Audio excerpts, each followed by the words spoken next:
The concept of childhood has undergone a remarkable transformation since the 19th century. From young labourers in factories to protected individuals with specific rights, the journey of childhood evolution reflects broader societal changes and shifting values. In the early 1800s, many working-class children were an integral part of the labour force. They toiled in factories, mines and mills, often in hazardous conditions that jeopardized their health and safety. However, as social attitudes began to shift, childhood gradually came to be seen as a distinct phase of life, separate from adulthood. One of the most significant changes occurred in the realm of work. A series of factory acts throughout the 19th century progressively restricted child labour. The 1833 Factories Act was the first to limit child employment in textile factories. By 1878, it became illegal to employ children under the age of 10 in any factory. Today, full-time work is only permitted from age 16, and even then, it must include training. Education has also seen dramatic changes. The 1870 Education Act introduced schooling for all children aged 5 to 12, although it was initially voluntary. By 1880, attendance became compulsory. Over the following century, the school leaving age gradually increased, reaching 16 in 1973 and effectively 18 in 2013.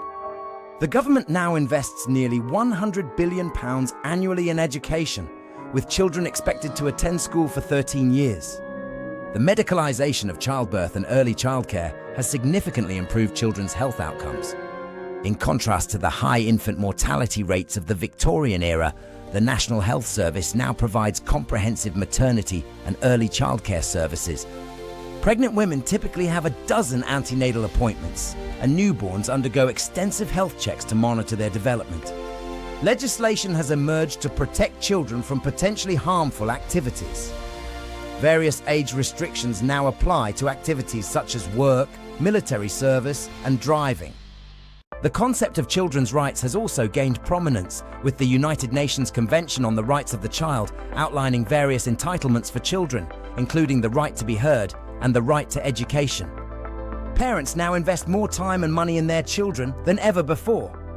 A recent survey suggests that the average family spends half their salary on their children. Fathers now spend 7 times longer with their children compared to 40 years ago. This shift reflects a move towards a more child-centered society, where children occupy a central role in family life and public policy. However, it's important to note that not all sociologists view these changes as entirely positive.